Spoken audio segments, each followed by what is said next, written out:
Hello again.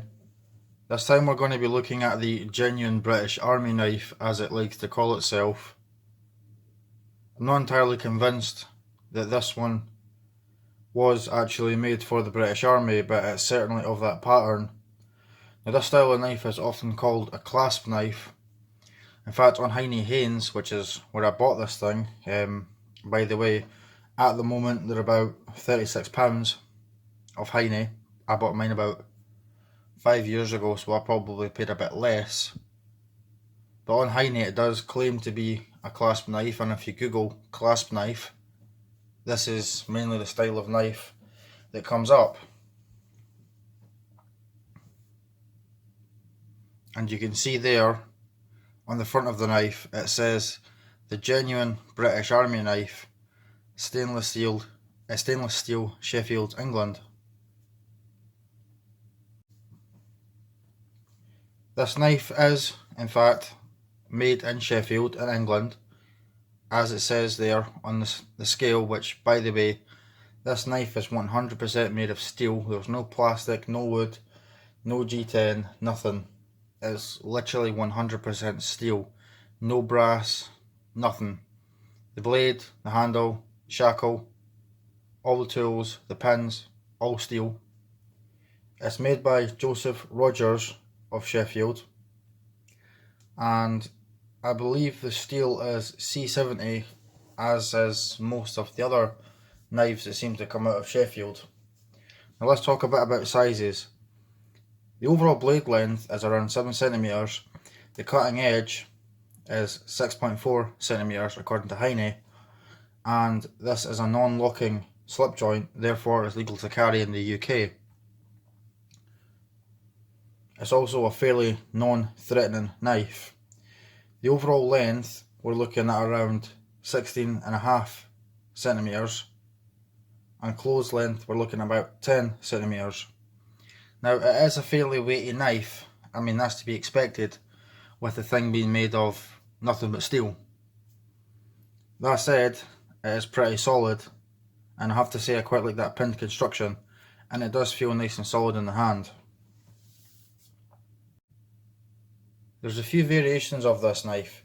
The one in front of you here has the sheep's foot main blade, the rather large can opener, the Merlin spike, whatever, I say it wrong every single time, and a screwdriver slash pry bar. And to be honest, I wouldn't be too shy about prying with that screwdriver because, like I said, the whole thing is steel. It's pretty solid, and it's, you know, a short screwdriver, so I'd be amazed if you're able to snap that. So overall, it's a very sturdy tool, although that blade doesn't come sharp, unfortunately, from the factory, and for me it took a very long time to eventually get it sharp, and I think it must be a softer steel, because my god, it does not stay sharp at all. Now, in my experience, these English made knives are not very good for whittling, which is a shame, because a lot of them, the design looks as it should be made for whittling, and these are traditional knives, so I would have thought, being a traditional knife, it would often be used for whittling. Speaking of traditional knives, this one, in my opinion, is quite a very traditional knife, because we're looking at a design that goes back to, I think, the First World War. Now, this is a newly made one, and by the way, this particular one doesn't have any government military markings. We don't have the broad arrow as we do on some other models. In fact, I'll just show you just quickly what I'm talking about when I say a government or military mark. On this example, you see that arrow, that's the broad arrow, signalling that this is or was government or military property, and the date 1985. Now, I actually don't think this is a real British Army knife. I actually think this is a replica, but I've got no way of verifying that.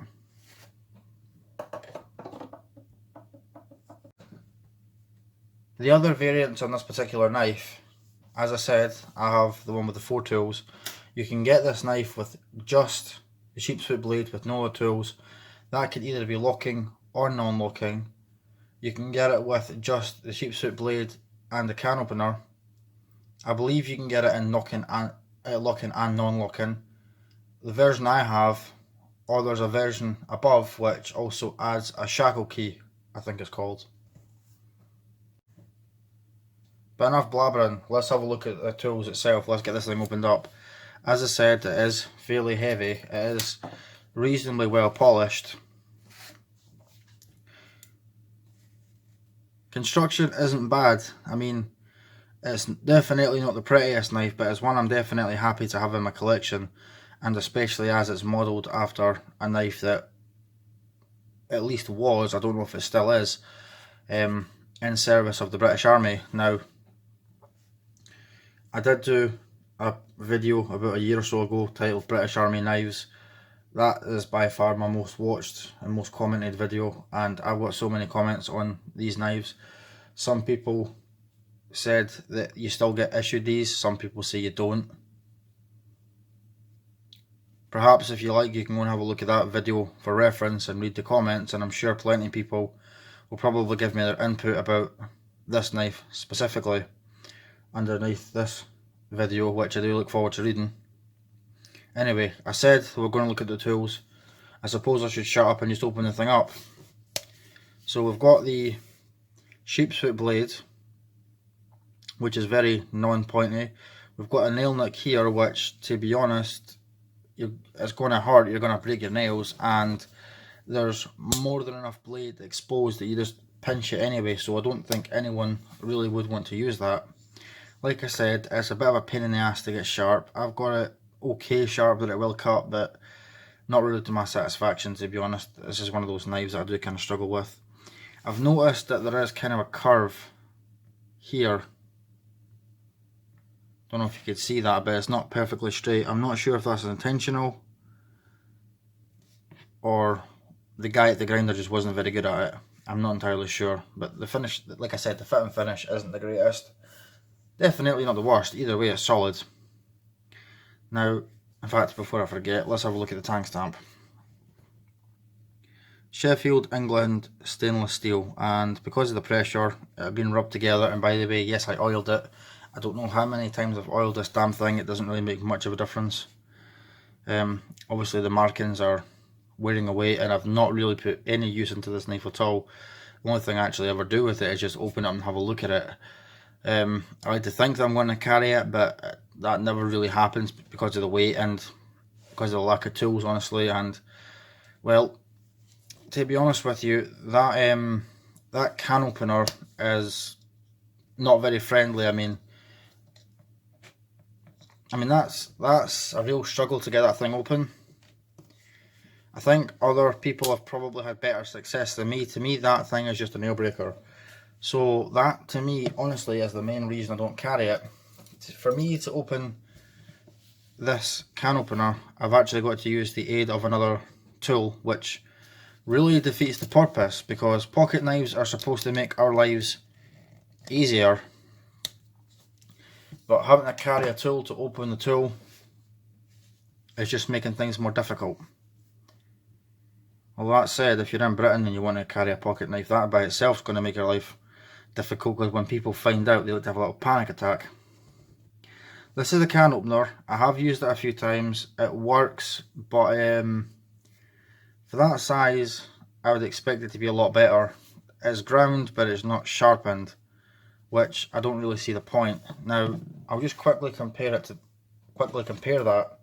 to a Victorinox can opener, which, in my opinion, is the gold standard for can openers. So you can see there's a massive size difference here. Yes, the British Army one is definitely more sturdy, but the Swiss Army knife never fails. So this can opener is overkill and it doesn't even work.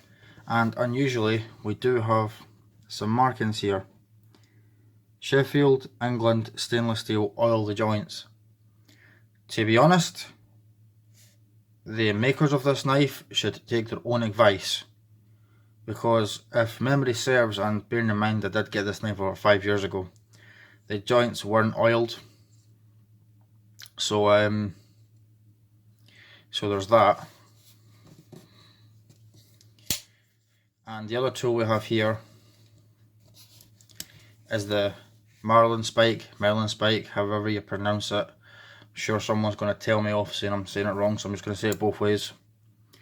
And this is for untying knots. This is a very valuable tool in my opinion. If you're someone that does a lot of knot tying, or you do a lot with paracord, to be honest, there's a chances are you've already got some form of a marlin spike. My God, does this thing make your life easier. And more often than not, I'll use this to undo my shoelace or my bootlaces after I've been out, because this thing makes things so much it's so much easier. Honestly, it really does save your nails, so if nothing else, getting a knife like this would be worth it just for that spike. And it's easy to open and close, and yes, this thing is legal to carry. That's not intended as a weapon. I'm sure some people will do this nonsense where they sort of use it as a push dagger. I'm sure it'd be very effective for that, but please don't do that, because that's not its intended purpose. And to be honest, if you carry something like this for self-defense in the UK, you're just going to ruin it for the rest of us. So please don't. Not that you're going to listen to me anyway, like, if you're going to do it, you're going to do it anyway. And we've got this final tool, which is a screwdriver slash pry bar. Now you can see there, it is built into the liner. So this thing is absolutely solid. I mean, you're talking about 3 layers of reasonably thick steel, then the 2 springs, and then it's all pinned together with steel rivets. This thing is going nowhere. Yeah, there's a little bit of blade play side to side. Big whoop to do, to be honest. If it ever did come loose, guess what? I'm going to put it on an engineer's vise, and I'm going to hit it with a hammer to tighten it up, and it's going to be fine. This is one of those knives that you're not going to be able to break unless you're really trying. It's one of those things that's going to last you your whole life if you look after it. In fact, to illustrate that point, I did say this is a British Army knife, and I did say I can't verify whether these are carried by soldiers or not, or whether they're issued by the military. That said, would you like to take a guess at what that is? That thing is from the Second World War. I'm not going to open it up because it's even more of a pain in the ass to open up than this, and I'm sure you could see why. Now, I don't really intend on restoring this because, well, that just gets rid of the history. And besides, it's my dad's knife and he's not going to be very impressed if I do that. But that's not something I really want to do. I mean, I don't see the point in restoring this or doing anything to it. To me, this just sits in the cabinet. There's no point in getting rid of the history of this. It just destroys the character of the knife. This thing is over 70 years old. You notice there that it's basically the same thing. The can opener is slightly different. Other than that, that's it. Now this one's been very, I was going to say well sharpened. I mean, it's been sharpened a lot. Let's see if I can get that blade open actually. No, really stiff. But half of the blade is gone on that. The only real difference here is this one has, I think, is Bakelite handles, and this one doesn't. And the older one from the war, the steel's probably different and it's considerably thicker. You could often find these at fairs or places like that. Honestly, the prices for these are all over the place.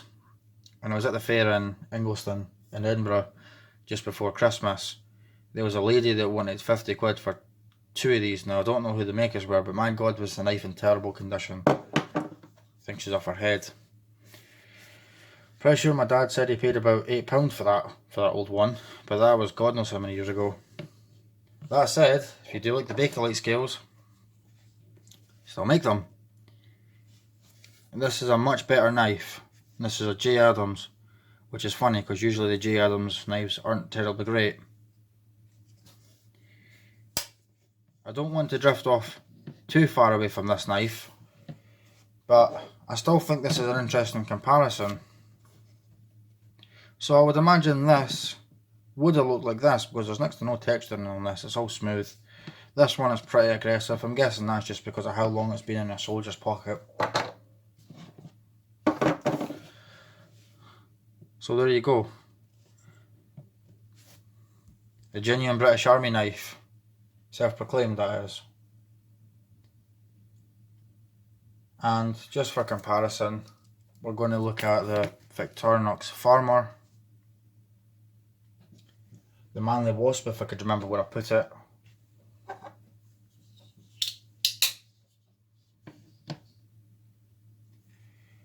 And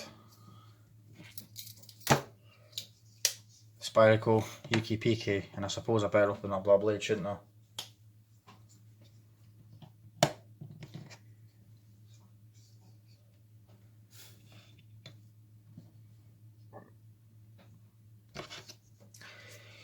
And we'll look at the blade on the Victorinox.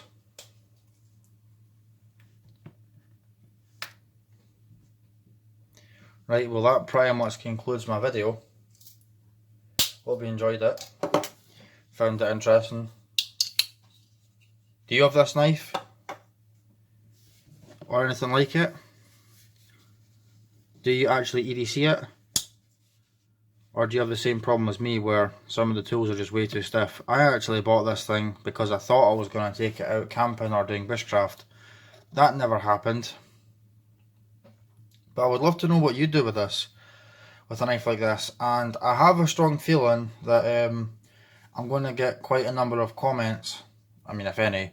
But the majority of comments on this video is going to be for older viewers, which does seem to be the case with knives like this. I'm not complaining, I actually love that, because to me it's absolutely fantastic to hear stories of people that have had a knife in their pocket for longer than I've been alive, to be honest. Some of you out there have been carrying knives for over 50 years. I mean, my God, that's near enough, it's over twice my age. To me that's just fascinating. I love to hear about it. So if you've got any stories of carrying a knife like this, I'd absolutely love to hear it. And better still, if you've carried this as a service knife or you were issued it by the army, I'd absolutely love to hear it. I mean, I quite enjoy reading your comments, and I do try to read them all, and I try to reply to them all when applicable, when I feel I can. So do let me know your thoughts in the comments below. Thanks for watching.